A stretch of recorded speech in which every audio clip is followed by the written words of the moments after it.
한미 정상이 어제 전화통화에서 북한 비핵화 문제를 논의한 가운데 트럼프 대통령이 급박한 시간표는 없다며 서두르지 않겠다는 뜻을 거듭 밝혔습니다. 북미 회담 회의론을 차단하기 위한 발언으로 보이지만 협상 목표치를 낮췄을 가능성도 제기됩니다. 스티븐 비건 미 대북 특별대표가 오늘 새벽 하노이로 출발했습니다. 북한 김혁철 특별대표 일행도 오늘 하노이에 도착할 예정이어서 양측 간 의제 협상이 본격화할 것으로 보입니다. 문재인 대통령이 잠시 뒤 5.18 민주화 운동에 참여한 광주 지역 시민사회 원로들을 초청해 오찬을 함께합니다. 이 자리에서 5.18 망언 사태에 대한 추가 언급이 나올 것으로 예상됩니다. 현대중공업의 대우조선해양 인수를 반대하는 노동계 반발이 거세지고 있습니다. 대우조선 노조가 90%가 넘는 찬성률로 파업을 결의한 가운데 현대중공업 노조도 오늘 파업 찬반 투표를 진행하고 있어 결과가 주목됩니다. 대구 포정동 사우나 화재로 치료를 받아오던 70대 환자가 오늘 새벽 숨지면서 사망자가 모두 3명으로 늘었습니다. 경찰은 어제에 이어서 오늘 오전부터 2차 정밀 감식을 벌이고 있습니다. 추위가 물러가면서 미세먼지가 기승을 부릴 것으로 보입니다. 낮부터 중국발 스모그가 유입되면서 전국 대부분 지역의 미세먼지 농도가 나쁨에서 매우 나쁨 수준까지 올라가겠습니다. 네, 시청자 여러분 안녕하십니까? 2월 20일 수요일 뉴스앤 이슈 시작하겠습니다. 오늘 수도권 3개 시도에 고농도 미세먼지 예비 저감 조치가 처음으로 시행됩니다. 환경부는 어제 오후 5시 기준으로 발령 기준이 충족돼 오늘 오전 6시부터 오후 9시까지 서울과 인천 전 지역, 인천, 가평, 양평군을 제외한 경기도 지역에 고농도 미세먼지 예비 저감 조치를 시행한다고 밝혔습니다. 이에 따라 수도권 3개 시도의 행정기관과 공공기관 소속 임직원은 차량 2부제가 의무적으로 적용돼 차량 번호 끝자리가 짝수인 차량만 운행할 수 있습니다. 이번 예비 저감 조치는 지난해 11월 수도권이 도입된 이후 처음으로 발령되는 것으로 내일 비상 저감 조치가 발령될 가능성이 높아 하루 전인 오늘부터 공공부문이 선제적으로 미세먼지를 감축하는 겁니다. 대구 포정동 사우나 화재로 인한 사망자가 또 늘었습니다. 대구 중부경찰서는 화재로 중상을 입고 병원에서 치료받던 70살 김모 씨가 오늘 새벽 4시 반쯤 숨졌다고 밝혔습니다.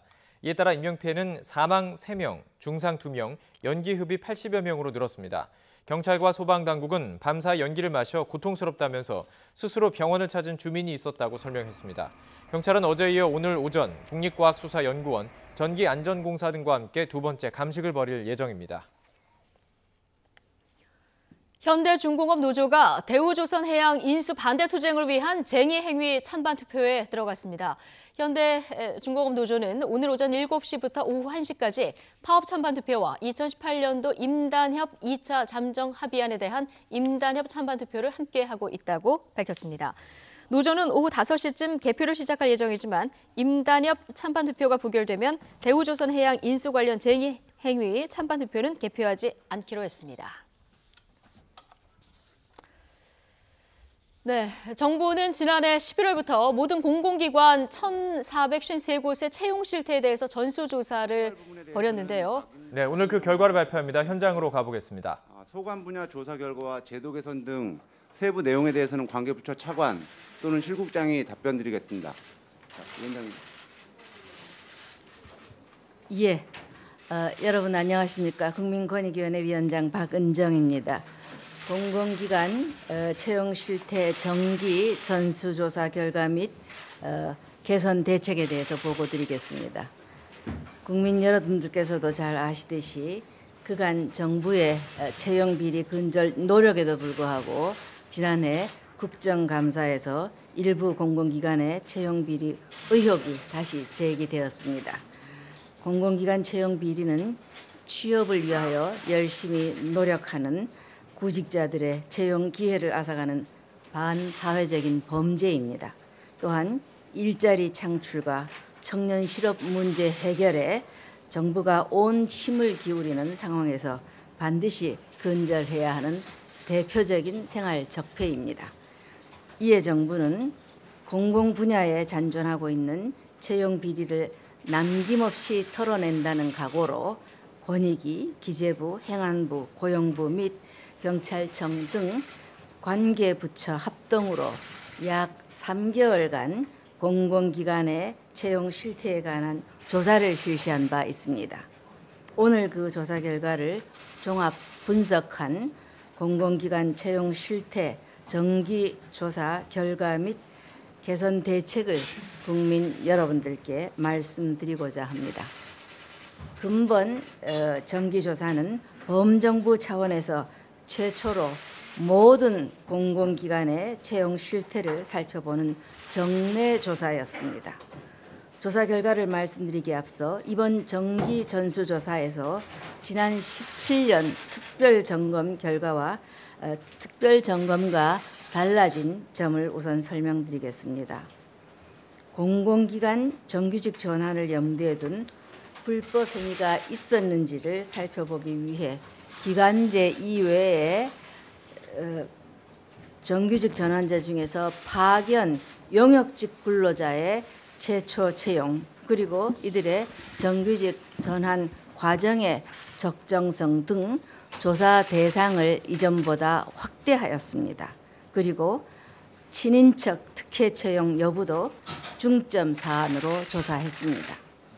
다음으로 통일성 있고 체계적인 조사를 위해 신규 채용과 정규직 전환 과정 각각에 대한 중점 체크리스트를 조사에 활용하였고 또 조사를 진행하는 감독기관의 채용 비리 적발 사항 처리 가이드라인을 배포해서 적발 사항을 엄격하게 제재하도록 하였습니다. 특히 이번 조사에서는 경찰청의 일선 수사관 또 고용노동부의 근로감독관 등 130여 명의 전문 인력이 참여해서 요컨대 조사의 전문성을 한층 더 높였습니다. 조사 결과입니다.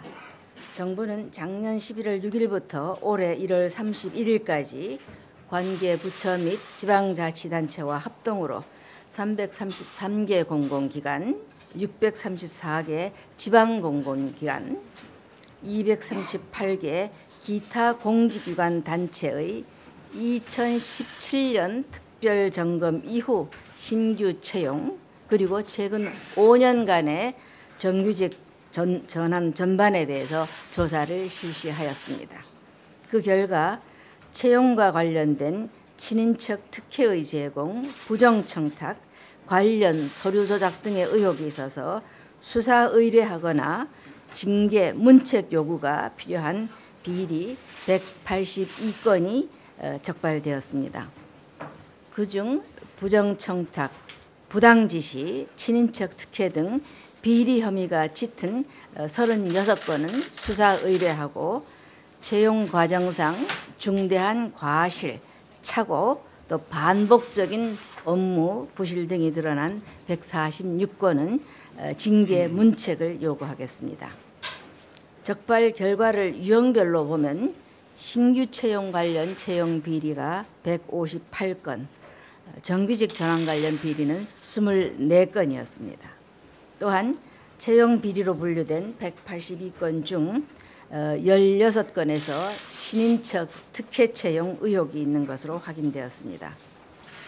이번에 수사 의뢰하는 36건 중 25건은 지난 17년 특별점검 이전에 발생하였고 11건은 특별점검 이후에 발생한 사안입니다. 결과적으로 지난 특별점검과 그 후속 조처에도 불구하고 정부의 채용 비리 근절 성과가 다소 미흡하다는 점에서 책임을 느낍니다. 앞으로 국민 여러분들께서 납득하실 만한 수준으로 개선되도록 더욱 노력하겠습니다. 작년에 추진된 제도 개선 방안을 반영한 이번 조사의 점검 기준은 지난 17년 특별점검보다 높았고 그 결과 과거에는 문제시 되지 않았던 사안도 다수 지적되었습니다. 즉 기관의 불명확한 채용 규정, 또 규정 적용에 있어 단순 실수나 인사위원회의 운영 부적정, 공고기간 미준수 등 업무 부주의 사안이 2,452건이 발견되었습니다.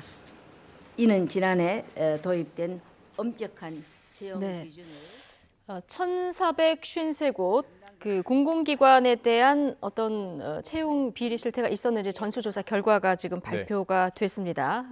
182건이 적발됐고 비리 혐의 36건 수사를 의뢰했다. 그리고 피해자 55명은 재응시 기회를 부여하겠다. 예. 자, 이런 내용들이 지금 나왔습니다.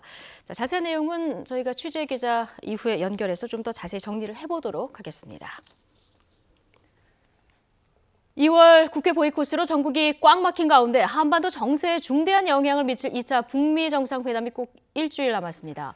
여당인 더불어민주당은 분단 70년을 마감하는 중요한 계기가 될 거라고 기대하는 반면 야당은 북한만을 위한 회담이 돼서는 안 된다는 반응입니다. 취재기자 연결해 보겠습니다. 조은지 기자. 네, 국회입니다. 네, 북미 회담 앞두고 지금 온도차가 큰데 여야 입장 전해주시죠. 네, 더불어민주당은 기대감이 큰 눈치입니다. 이해찬 대표는 확대 간부회의에서 2차 북미 정상회담은 동북아 냉전 체제와 분단 70년을 마감하는 굉장히 중요한 계기가 될 거라고 했습니다. 이 대표는 문재인 대통령이 어젯밤 트럼프 대통령과 통화해서 남북 철도와 도로 연결 등의 과감한 역할을 맡겠다는 의사를 전했고 트럼프 대통령은 감사의 뜻을 밝혔다며 이같이 말했습니다. 이해찬 대표는 당도 2차 북미 회담을 면밀히 주시하며 최선을 다하겠다고 덧붙였습니다. 반면 자유한국당은 냉랭합니다. 나경원 원내대표는 이번 미북 정상회담을 북한을 위한 회담으로 만들려는 게 아니냐고 지적했습니다. 문 대통령이 국민 세금을 주머니 속 쌈짓돈처럼 생각하는 건 새롭지 않다며 미북 정상회담이 열리기도 전에 북한의 비핵화 조치에 대한 언급 없이 제재 완화 등 선물 보따리를 김정은 국무위원장에게 안겨달라고 요청한 것과 다름없다고 비판했습니다. 나 원내대표는 성급한 남북 경협보다는 북한의 완전한 비핵화를 얘기하는 게 맞았을 거라고 덧붙였습니다. 네, 2월 임시국회 여전히 문을 닫고 있는 상황인데 국회 정상화 여전히 먼 얘기일까요? 움직임은 없습니까? 네, 현재까지는 원내대표 회동이나 물밑 접촉 등 이렇다 할 움직임은 없습니다. 5.18 망언 논란으로 얼어붙었던 전국 좀 녹는가 싶었는데 탄핵을 놓고 장외 싸움에서 다시 불이 붙었습니다. 한국당 유력 당권 주자인 황교안 후보가 어제 TV토론회에서 헌법재판소 판결을 존중한다면서도 탄핵에 절차적으로 문제가 있고 타당하지도 않다 이렇게 말했기 때문인데요. 오늘 아침 민주당 회의는 황교안 성토대회를 방불케 했습니다. 홍영표 원내대표는 한국당이 5.18 망언에 이어 다시 헌법에 도전한다면서 탄핵은 국민이 이뤄낸 민주주의의 승리이자 혁명이라고 강조했습니다. 탄핵 당시 담화문을 통해 헌법재판소 결정을 존중한다고 했던 황교안 전 총리가 이제와 탄핵이 잘못됐다고 하는 건 자기 부정이자 국민 모독이라고 강하게 비판했습니다. 또 제1야당인 한국당의 역사 퇴행에 대한 통렬한 반성과 사과를 요구한다면서 극우의 길을 갈 거냐고 싸잡아 비판했습니다. 자유한국당은 환경부 블랙리스트 의혹과 김경수 지사 판결 불복 프레임을 걸고 정부 여당을 향한 공세를 이어갔습니다. 나경원 원내대표는 문재인 대통령판 블랙리스트의 실체가 밝혀졌다면서 환경부가 청와대의 지시에 의해 산하기관 임원의 사퇴 여부 등 사찰 문건을 만든 사실이 넉넉히 추론된다고 했습니다. 그러면서 문재인 대통령이 대선 후보 시절 블랙리스트는 민주주의 근간을 유린하는 국가폭력이라고 했던 사실을 다시 끄집어냈습니다. 나 원내대표는 또 여당은 김경수 구하기로 법치주의와 삼권 분립을 송두리째 부정하고 있다며 김경수가 깃털이 아닌가 합리적인 의심이 든다며 특검을 추진할 수밖에 없다고 거듭 강조했습니다. 지금까지 국회에서 YTN 조은지입니다.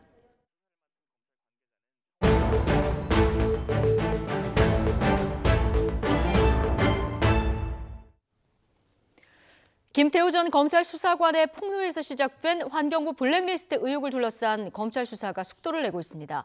검찰은 블랙리스트 작성 과정에 청와대가 개입했는지를 들여다보고 있습니다. 자세한 내용 취재기자 연결해서 들어보겠습니다. 이경국 기자. 네, 사회부입니다. 예, 먼저 이 검찰의 수사 상황부터 좀 정리를 해볼까요? 네, 이른바 환경부 블랙리스트 의혹은 지난해 말 김태우 전 검찰 수사관의 폭로에서 시작이 됐습니다. 이후 자유한국당이 검찰에 김은경 전 환경부 장관과 박찬규 차관 그리고 이인걸 전 특감반장 등을 처벌해달라는 고발장을 내면서 정식 수사가 이어지고 있습니다. 수사를 맡은 검찰은 의혹을 처음 폭로한 김 전 수사관을 모두 5차례에 걸쳐서 조사했습니다. 이어 지난달에는 정부 세종청사의 환경부 차관실과 감사관실, 인천에 있는 한국환경공단을 압수수색했습니다. 검찰은 이 과정에서 환경부 산하기관인 한국환경공단 임원의 사퇴 여부를 다룬 문건들을 확보했는데 사표 제출을 거부하고 있다는 기록과 함께 감사가 무기한 이어질 것이라는 내용이 담긴 것으로 확인됐습니다. 이와 관련해 검찰은 지난달 말 김은경 전 환경부 장관의 자택을 압수수색하고 이달 초 김 전 장관을 불러 표적 감사나 사퇴 압박이 있었는지 조사했습니다. 이런 정황을 뒷받침할 환경부 관계자들의 진술이 확보됐고 환경부 감사관실 컴퓨터에서 장관 보고용 폴더에 사퇴 여부를 담은 문건이 담겨있던 것까지 확인 것으로 알려졌는데요. 검찰은 직권남용 혐의 등을 받는 김 전 장관의 출국을 금지했습니다. 검찰은 김 전 장관을 추가로 소환해 조사할 예정인 것으로 전해졌습니다. 네, 검찰 수사가 김 전 장관과 환경부를 넘어서 청와대로 향하고 있는 모습입니다. 전 청와대 특감반장도 조사를 받았다면서요. 네, 그렇습니다. 지난 15일인데요. 검찰은 이인걸 전 청와대 특감반장을 불러서 조사했습니다. 무려 14시간에 걸쳐서 강도 높은 조사가 이어졌습니다. 검찰은 이 전 반장을 상대로 특별감찰반 운영 방식과 보고 체계를 집중적으로 확인하고 또 민간인 사찰과 환경부 블랙리스트 작성 등에 이 전 반장이 관여했는지도 조사했습니다. 결국 검찰 수사가 본격적으로 윗선을 향하고 있다는 걸 보여주는 대목입니다. 특히 청와대 인사수석실이 개입했다는 의혹까지 추가로 제기된 상황인데 결국 블랙리스트 의혹 수사의 끝은 윗선인 청와대를 향할 수밖에 없을 것으로 보입니다. 이 수사를 맡은 검찰 관계자는 청와대 수사와 관련해 즉답을 피하면서도 상식적인 선에서 생각해달라고 밝혔습니다. 네, 자 관련해서 청와대 입장은 어떻습니까? 네, 정면으로 반박하는 입장을 내놓았습니다. 김의겸 청와대 대변인이 기자들에게 문자 메시지를 보냈는데 이 김 대변인은 산하 공공기관에 대한 관리 감독 차원에서 작성된 각종 문서는 체크리스트일 뿐이라고 반박했습니다. 그러니까 통상적인 업무의 하나라는 겁니다. 또 산하기관 임원들을 표적 감사했다는 의혹에 대해서도 산하기관 감사는 적법한 감독권 행사라고 설명했습니다. 청와대 인사수석실이 환경부 블랙리스트 관련 사항을 보고받았다는 주장에 대해서는 산하기관장을 대통령이 임명하는 만큼 부처와 청와대의 협의는 정상적인 업무 절차라고 선을 그었습니다. 잇따르는 의혹들을 청와대가 나서 정면으로 반박하면서 결국 환경부 블랙리스트 의혹은 속도를 내고 있는 검찰 수사를 통해 밝혀질 것으로 보입니다. 지금까지 사회부에서 전해드렸습니다. 북미 2차 정상회담이 이제 곧 일주일 앞으로 다가왔죠. 북미 양측이 의전 준비에 박차를 가하고 있는 가운데 의제를 논의할 협상팀도 베트남으로 향하고 있습니다. 회담이 열리는 베트남 하노이에 나가 있는 와이든 특파원 연결하겠습니다. 자, 홍성욱 기자. 네, 베트남 하노이에 나와 있습니다. 네, 자 북한 의전팀 움직임이 점점 분주해지고 있다고요. 네, 그렇습니다. 제가 나와 있는 이곳 베트남 하노이 영빈관, 제 뒤로 이 영빈관이라는 숙소가 보이실 텐데 북한 의전팀이 묵고 있는 숙소입니다. 의전팀은 이곳 영빈관을 수시로 빠져나와 하노이 일대를 수시로 나와서 확인하고 점검하는 것을 확인할 수 있었습니다.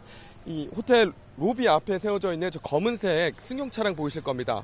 의전을 총괄하는 김창선 부장이 주로 이용하는 차량인데 아직 움직이지 않고 이 로비 앞에 그대로 세워져 있는 모습을 보니 오늘 추가 일정을 시작하지 않은 것으로 추측이 되고 있습니다. 오늘 일정은 추가로 확인이 되는 대로 다시 전해드릴 텐데요. 이 정상회담에서 김정은 위원장의 동선과 숙소를 확인하기 위한 사전 작업이 오늘도 계속해서 이어질 것으로 보입니다. 특히 김 위원장의 숙소로 거론되는 메트로폴 호텔은 지난 16일부터 어제까지 4일 연속 방문하기도 했습니다. 호텔을 나와 차에 오르는 일행을 취재진이 만나 최종 숙소를 결정했느냐는 질문을 하기도 했지만 답을 하지는 않았습니다. 최종 회담 장소 역시 아직 공개되지 않고 있습니다. 북한 의전팀의 오늘 일정은 정확하게 확인이 되는 대로 이어지는 뉴스에서 다시 전해드리도록 하겠습니다. 네. 자, 평양에서 의제를 조율했던 김혁철 북한 대미 특별대표 그리고 비건 미 대북 특별대표 일행도 오늘 하노이에 도착한다고요? 네, 그렇습니다. 김혁철 대표 일행은 오늘 베이징에서 하노이로 향하는 이 비행기를 탈 예정인 것으로 알려졌습니다. 오후 3시 반에 이 하노이로 향하는 비행기를 탈 것으로 알려졌는데요. 김 대표는 하노이에 도착해서 스티븐 비건 미 국무부 특별 대북 대표를 만나게 됩니다. 미 국무부는 비건도 오늘 하노이로 출발했다고 밝혔는데요. 회담의 핵심인 의제 조율과 공동선언문 작성 작업도 조만간 시작될 전망입니다. 앞서 이들은 지난 6일부터 사흘간 평양에서 첫 실무 협상을 하고 정상회담에서 다룰 의제에 대해 논의했습니다. 북한과 미국의 의전팀은 앞서 말씀드린 대로 계속 양측의 정상과 동선과 숙소 점검 작업을 오늘도 이어가고 있고 의제 협상팀도 도착하는 대로 본격적인 논의를 하게 될 전망입니다. 지금까지 베트남 하노이에서 YTN 홍성욱입니다. 네, 이렇게 2차 북미 정상회담이 임박한 상황에서 트럼프 미국 대통령은 궁극적으로 북한 비핵화를 볼 것이라면서도 긴급한 시간표는 갖고 있지 않다 이렇게 얘기했습니다. 이 얘기 직접 들어보시죠. Well, I'd just like to see ultimately denuclearization of North Korea. I think we will see that ultimately. I have no pressing time schedule, and I think a lot of people would like to see it go very quickly from the other side. I really believe that North Korea can be a tremendous economic power when this is solved. Their location between Russia, China, and South Korea is unbelievable. I think that North Korea and Chairman Kim have some very positive things in mind, and we'll soon find out. But I'm in no rush. There's no testing. As long as there's no testing, I'm in no rush. If there's testing, that's another deal. But there has been no testing. 베트남을 방문한 김정은 위원장이 어느 곳에 갈지는 베일에 쌓여 있습니다. 과거 할아버지인 김일성 전 주석의 베트남에서의 행보와 김창선 부장의 동선으로 짐작해봤습니다. 김태현 기자의 보도입니다. 북한 김정은 위원장의 외교 상대는 사실상 중국과 미국밖에 없었기 때문에 이번 베트남 방문은 정상 국가의 이미지를 만들 수 있는 드문 기회입니다. 김정은 위원장이 본받아온 할아버지 김일성 전 주석은 과거 2차례 베트남을 방문했습니다. 평양에서 중국 광저우까지 전용 열차로 간 뒤 비행기로 하노이에 도착한 1958년 11월 말의 첫 방문은 1년여 전 호치민 전 주석의 평양 방문에 대한 답방이었습니다. 두 정상은 22살의 나이 차이에도 돈독한 교류와 우호 관계를 과시했습니다. 당시 김 주석은 하노이 남동쪽 남딘성의 방직 공장을 시찰했습니다. 이에 따라 김정은 위원장은 호치민 주석을 기념할 만한 묘소와 생가, 주석궁 등을 방문하고 생산시설도 찾을 것으로 예상됩니다. 김창선 부장이 미리 동선을 점검한 하노이 동부 박린성의 삼성전자 공장이나 항구도시 하이퐁의 산업단지를 시찰할 가능성이 높습니다. 김일성 주석은 1964년에 하노이 서호의 광바 휴양지와 광린성의 관광지 하롱베이도 방문했습니다. 김창선 부장이 미리 답사한 하롱베이는 유력한 후보로 꼽힙니다. 북미 양측이 함께 다녀간 하노이 오페라 하우스는 회담이나 방문 장소로 유력합니다. 김창선 부장과 그 일행이 들렀던 중국의 경제도시 광저우와 베트남 국경지대의 랑선성도 경유지나 행선지로 거론됩니다. YTN 김태현입니다. 북미 회담이 열릴 하노이에는 김정은 위원장과 트럼프 대통령의 헤어스타일을 똑같이 만들어주는 미용실까지 생겼습니다. 강성훈 기자가 보도합니다. 베트남 하노이의 한 미용실. 김정은 북한 국무위원장의 머리 모양과 비슷하게 이발을 한 아이가 보입니다. 윗머리를 바짝 빗어 올리고 안경까지 준비했습니다. Có xong cử đầu này con cảm thấy rất vui khi mình rất giống với chủ tịch của Triều Tiên. 김 위원장과 정상회담을 하는 트럼프 대통령의 헤어스타일도 비슷한 모습으로 따라합니다. 머리 모양은 물론 색깔까지 노란색으로 염색을 해줍니다. Cái tóc của ông ấy trông nó đẹp, hợp với cái tuổi của tôi. 가게 앞쪽에는 아예 큼직한 사진까지 세워놓고 손님 모시기에 나섰습니다. 2차 북미 정상회담을 앞두고 미용실 주인이 낸 고객 유치 아이디어입니다. Cũng chỉ là làm một cái gì đó cho nó vui vui thôi, nhưng mà không ngờ mọi người hưởng ứng như thế thì mình rất là vui. 하지만 단순히 재미로 생각하기에는 좀 조심스러운 점도 있습니다. 미용실을 취재한 로이터 TV는 김정은 위원장의 머리 스타일 따라하기에 북한 당국이 민감한 반응을 보이지 않을까 걱정하는 시선도 있다고 전했습니다. YTN 강성웅입니다. 네, 서울시가 조금 전 두 번째 도시철도망 구축 계획안을 발표했습니다. 경전철 6개 노선을 신설하고 지하철 4호선 급행화, 또 5호선 지선 직결화를 추진하는 내용이 담겨 있는데요. 조금 전에 발표 내용 다시 들어보시죠.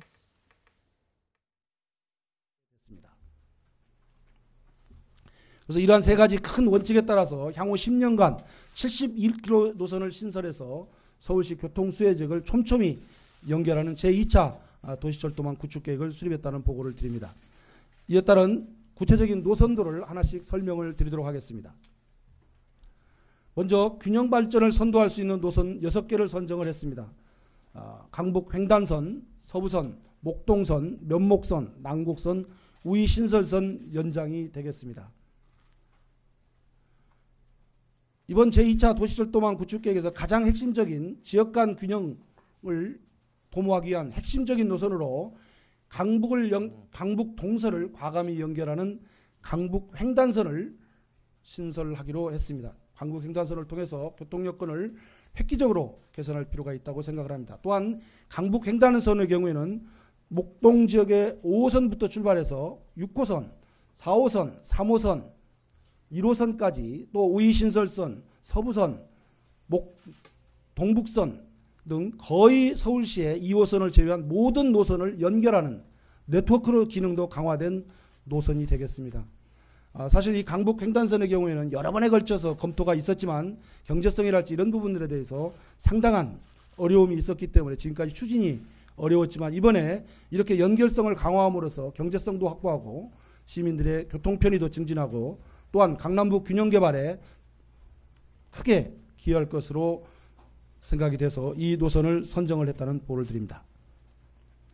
두 번째로 면목, 남곡, 목동, 우이신설선은 기존 계획대로 추진을 합니다.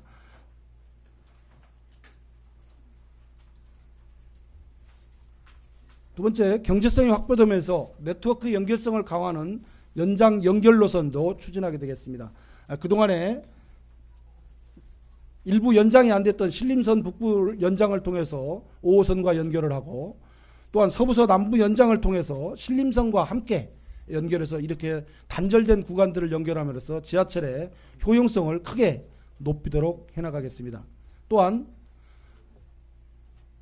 9호선 4단계 강일 연장 고덕에서 강일군 구간은 현재 하남 구간의 경우에는 광역철도로 지정이 되어 있고 9호선 4단계는 예비 타당성 조사가 완료돼서 현재 추진을 하고 있는데 이 일부 구간이 현재 미싱되어 있습니다. 단절되어 있는데 이 구간을 도시철도로 일단 반영을 하겠습니다. 다만 이 구간은 광역철도와 함께 추진돼야 되는 상황이 있기 때문에 중앙정부와 적극 협력해서 추진 방안들에 대해서 추가적인 논의를 해나가도록 할 예정입니다. 세 번째, 저비용으로 시민 이동성을 획기적으로 개선할 수 있는 급행화, 직결화 사업도 추진합니다. 이번에 신설되는 강북 횡단선과 서부선의 경우에는 급행화를 추진합니다. 또한 기존선의 경우에 4호선 급행화를 추진할 계획입니다. 4호선 급행화를 통해서 시간 단축을 통해서 시민들의 이용 편의를 대폭 향상시킬 계획입니다. 또한 Y자 형태로 되어 있는 5호선의 강동 구간을 사법행정권 남용 혐의로 지난 11일 구속 기소된 양승태 전 대법원장이 법원에 불구속 재판을 요청했습니다. 양 전 대법원장의 변호인은 어제 서울중앙지방법원에 불구속 재판을 받게 해달라며 보석을 청구했습니다. 변호인은 양 전 대법원장의 혐의가 방대해 기록 검토에 많은 준비가 필요하고 구속기한인 오는 7월 11일 전까지 재판이 마무리되기 어려운 만큼 방어권 보장을 위해서 보석이 필요하다고 주장했습니다. 또 박병대 고영한 전 법원행정처장의 영장 청구를 기각할 정도로 많은 증거가 수집된 상황에서 양 전 대법원장이 증거를 인멸할 우려가 없다고 주장했습니다.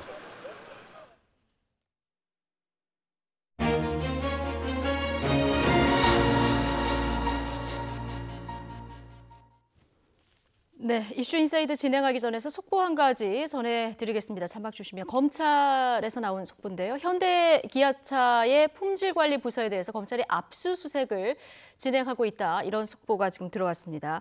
자, 오늘 오전 국토교통부와 시민단체가 고발한 현대 기아차의 이 리콜 규정 위반 사건과 관련해서 혐의가 있는지 없는지 판단하기 위한 자료를 확보하기 위해서 현대기아차의 품질관리부서 등을 지금 검찰이 압수수색 중이다. 이런 속보가 들어왔습니다. 자세한 내용은 들어오는 대로 정리해서 다시 전해드리겠습니다. 네, 매달 50만 원이 내 손 안에 들어온다면 여러분 어디에 쓰시겠습니까? 서울에 거주하는 19세에서 34세 취업준비생 중 일부는 이 같은 청년수당을 최대 6개월간 받고 있는데요. 그런데 이번에는 소득에 상관없이 청년수당을 주는 방안이 검토되고 있다, 이런 보도가 나왔습니다. 청년을 위한 투자인가, 효과 없이 돈만 쓸 거다, 시작 전부터 여러 목소리가 나오는데요. 이 청년 수당 확대 방안을 연구하신 분 전화 연결해서 이 효과 좀 짚어보도록 하겠습니다. 이원재 랩 2050 대표 나와 계십니다. 자, 대표님 나와 계시죠? 네, 안녕하세요. 예, 안녕하세요. 이 청년 수당이라는 제도, 현재도 지금 시행이 되고 있는 이런 상황인데요. 지금은 조건부로 지급이 되는 거죠? 네, 그렇습니다. 지금 2016년부터 서울시에서 도입을 했고, 예. 만 19세부터 34세 서울의 청년들 중에서 5천 명에게 이 가구 소득이 중위 소득의 150% 이하, 네. 구직 활동을 하는 사람, 이렇게 조건 두 가지를 걸고 지급을 월 50만 원씩 6개월간 진행을 하고 있습니다. 그리고 뭐 다른 지자체들도 몇 군데서 비슷한 제도를 시행하고 있고요. 예. 그런데 앞으로는 20대 청년 모두에게 주는 방안이 검토된다, 이런 지금 보도가 나왔는데, 뭔가 지금 이렇게 확대 검토한다는 것은 근거가 있기 때문일 것 같은데요. 이 청년 수당이 뭐 취업이라든가 이런 데 긍정적으로 영향을 미치는 어떤 연구 조사 결과 같은 것이 있습니까? 그렇죠. 일단 저희들이 이제 이 청년 수당을 청년 기본소득으로 확대하는 정책 실험을 하자고 제안을 했었는데요. 네. 확대 방향에 있는 것은 맞는데 이제 모든 청년에게 준다는 것은 아마 완전히 검토된 적은 없는 것 같습니다. 아, 예. 어쨌든 간에 확대되는 방향을 지금 검토하고 있는 중인데요. 그 효과는 이전에 청년 수당에서 상당히 많이 검증이 됐습니다. 서울시에서 50만 원을 6개월간 5천 명에게 준 그 청년 수당의 결과를 봤더니 그 수당을 받고 나서 취업하거나 창업하는 비율이 41%가 됐고 창작활동 6%에서 절반 정도 청년이 취업, 창업 또는 창작활동에 진입을 하거든요. 그런데 기존에 실업급여라는 제도가 있습니다. 이게 이제 청년 수당은 구직 과정에 있는 사람들에게 주는 거고 실업급여는 직장 계시다가 나오신 분들에게 지급하는 거죠. 이제 이분들의 대취업률은 30%도 되지 않습니다. 그렇기 때문에 청년 수당이 실업급여에 비해 상당히 효과가 높았다, 이런 이제 통계도 있었고요. 무엇보다도 그 수당을 받는 청년들이 구직 기간에 있기 때문에 굉장히 불안정한 상태인 경우가 많은데 심리적인 건강이라든지 사회에 대한 신뢰도 같은 것이 급격하게 그동안 그 기간 동안 상승한 결과가 나왔던 적이 있습니다. 이런 내용들이 있기 때문에 유럽이라든지 미국 같은 데서도 최근에 기존의 복지제도를 넘어선 기본소득 지급 실험을 여러 방식으로 진행을 하고 있습니다. 예.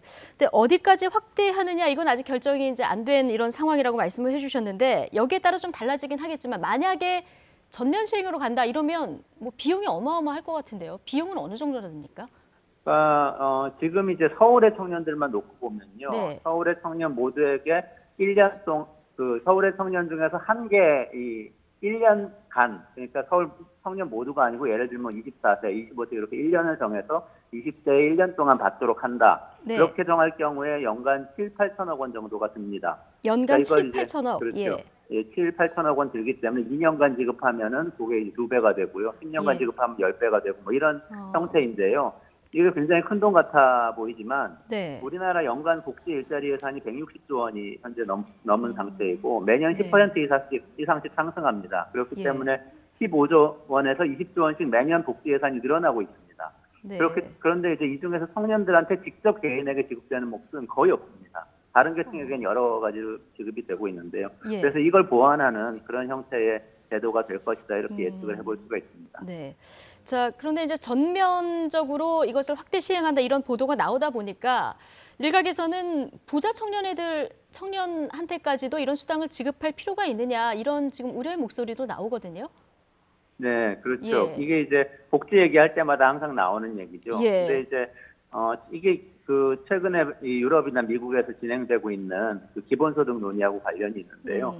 예를 들면 이제 실업자한테만 지급하는 수당이 어떤 효과를 갖고 있었냐, 또는 가난한 분들에게만 지급한 수당이 어떤 효과를 갖고 있었냐, 여러 가지 연구를 해보니까 일단은 실업자들이나 가난한 분들에게 수당을 지급을 하는 제도는 유럽에 특히 많이 있는데 그 제도 때문에 많은 분들이 구직을 실제로 해서 직업을 갖거나 또는 계층이 상승하려는 욕구를 포기하는 이 복지 함정이라는 문제가 나타납니다. 그런 문제를 극복하기 위해서 기본소득을 모든 사람에게 지급하는 게 좋겠다. 이런 논의가 굉장히 많이 있고요. 그리고 특히 이제 청년층의 경우에는 청년 개인이 부자인 경우는 거의 없죠. 부모님하고 이제 관련이 있는 것인데, 그렇죠. 부모님이 부자인 청년들까지 부모님으로부터 독립하지 않았다는 전제로 계속해서 복지 정책을 펼치면 결국은 독립을 못하게 되는 문제가 생깁니다. 그래서 사실 보편적으로 지급을 하고 이제 부유한 분들에게는 그만큼 세금을 더 걷어서 그 대원을 마련하는 방식으로 다시 이 복지 정책을 재조정을 그래야만 이제 이 청년들이 부모로부터 독립하면서 좀 더 혁신적인 일에 뛰어들 수 있게 되는 거 아닌가 이런 생각이 좀 깔려 있습니다. 그러니까 일종의 청년수당을 보편적 복지의 개념으로 장기적으로 가자 이런 개념인데, 그런데 또 이제 이 사용처에 대해서 뭐 술값이라던가 유흥비 이런 데에다 쓰면은 어떡하나, 이거 다 국민 세금으로 들어가는 거라서 이런 목소리도 나오는데요. 네, 그러니까 이런 걸 가려내다 보면은 아까 이제 보편이냐 선별이냐 이 논쟁에서도 나오는 건데요. 가려내는데 드는 행정 비용이 사실 훨씬 더 든다는 문제가 있어요. 예를 들면 그렇죠. 지난번 아동수당 때도 사실 마찬가지. 있었죠. 그렇죠. 네, 상위 10% 제외하고 주려고 하다 보니까 10% 가려내는데 드는 공무원 인건비며 여러 가지 불편 때문에 드는 비용이 더 많이 드는 거죠. 예를 들면 이 청년수당을 어디에 사용하느냐 용도도 마찬가지인데요. 그걸 가려내는데 훨씬 더 많은 사회적인 비용이 듭니다. 그리고 돈은 원래 꼬리표가 없기 때문에 제일 좋은 방법은 자유롭게 쓰도록 하는 것이 가장 간단하고 비용도 가장 덜 들고요. 대신에 세금을 잘 거두면 됩니다. 잘 거둬서 나눠주면 된다 이렇게 생각할 수 있고, 특히 이제 청년수당이 유흥비로 사용되는 거 아니냐고 얘기하는 거에 대해서는 사실 다른 이 수당들을 보면 그런 시비를 거는 수당은 사실 없거든요.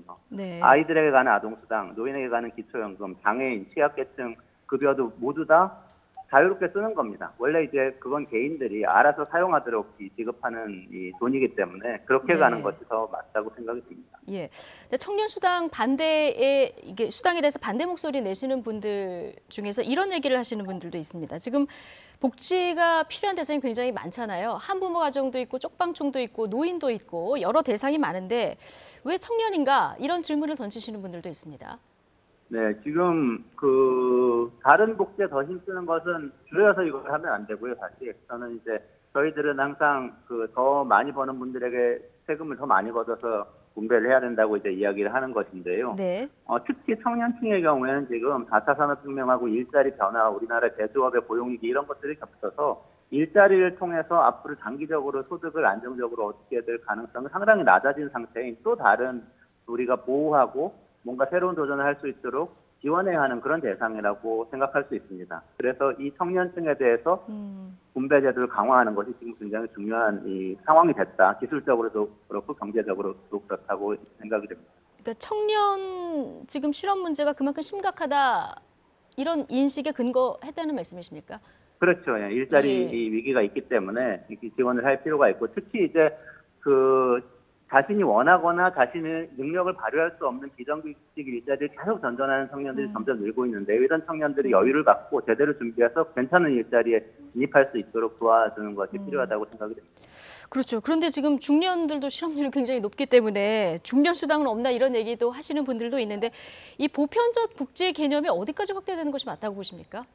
결국에는 보편적 기본소득까지 확장되는 것이 지금 국제사회에서 논의하고 있는 내용이라고 봅니다.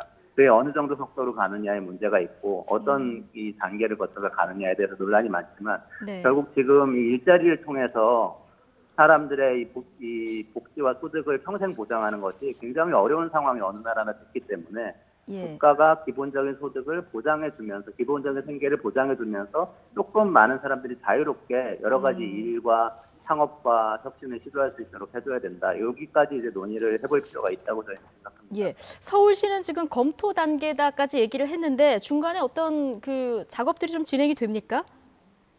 네, 검토를 제대로 하고 굉장히 심도 있게 하고 있는 것으로 저는 알고 있고요. 특히 이제 중요한 것은 이걸 한꺼번에 다 시행하겠다는 것이 아니고 약 2년간 정책 실험을 통해서 충분히 효과를 검증한 다음에 전면적으로 시행할지 어떨지를 결정하겠다, 이런 입장인 것으로 제가 알고 있습니다. 알겠습니다. 뭐 그런 내용이었습니다. 좀 지켜봐야 되는 이런 상황이군요.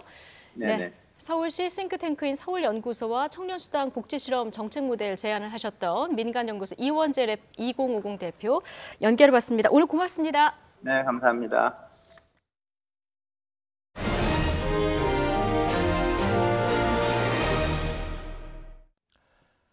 서해 5도 어장의 조업구역이 여의도 면적의 84배인 245제곱킬로미터 확장되고 조업시간도 1시간 연장됩니다. 해양수산부는 오는 4월 1일부터 백령도를 비롯한 서해 5도의 조업 어장을 현행 1614제곱킬로미터에서 245제곱킬로미터 늘어난 1859제곱킬로미터로 확장한다고 밝혔습니다. 늘어나는 조업 어장은 여의도 면적의 84배에 달하며 1992년 확장 이후 최대 규모입니다. 또 하루 조업 시간도 일출 전과 일몰 후 각 30분씩 모두 1시간 연장한다고 밝혔습니다. 여성가족부는 최근 방송 프로그램 출연자 외모 가이드 라인이 논란 일자 오해를 불러일으킨 일부 표현과 인용 사례를 수정하거나 삭제하겠다고 밝혔습니다. 논란이 된 부분은 여가부가 지난 12일 각 방송사와 프로그램 제작사에 보낸 성평등 방송 프로그램 제작 안내서 중 음악방송 출연 가수는 모두 쌍둥이라는 제목이 사례입니다. 내용을 보면 음악방송 출연자들의 외모 획일성이 심각하며 출연자 대부분이 아이돌 그룹으로 음악적 다양성뿐만이 아니라 출연자들의 외모도 다양하지 못하다고 지적했습니다. 자신이 근무했던 대형마트의 여직원 탈의실을 돌면서 금품을 훔친 40대 여성이 붙잡혔습니다. 경기 일산 서부경찰서는 상습 절도 혐의로 41살 이모 씨를 구속했습니다. 이 씨는 지난달 27일 경기도 고양시의 한 대형마트 여직원 탈의실에 몰래 들어가 옷장에서 65만 원을 훔치는 등 모두 4차례 걸쳐 금품 450만 원어치를 훔친 혐의를 받고 있습니다. 이 씨는 일을 하면서 알게 된 탈의실의 번호키를 이용해서 범행을 저지른 것으로 드러났습니다. 울산 태화강을 찾는 겨울 철새가 다양해졌습니다. 11종류가 늘었고 특히 천연기념물 고니도 보입니다. 김인철 기자가 취재했습니다. 잔잔한 강물 위를 다니는 고니의 모습이 여유롭습니다. 태화강 하류에서 상류까지 먹이 활동을 하는 고니 가족은 모두 6마리. 4년 만에 태화강을 찾은 겁니다.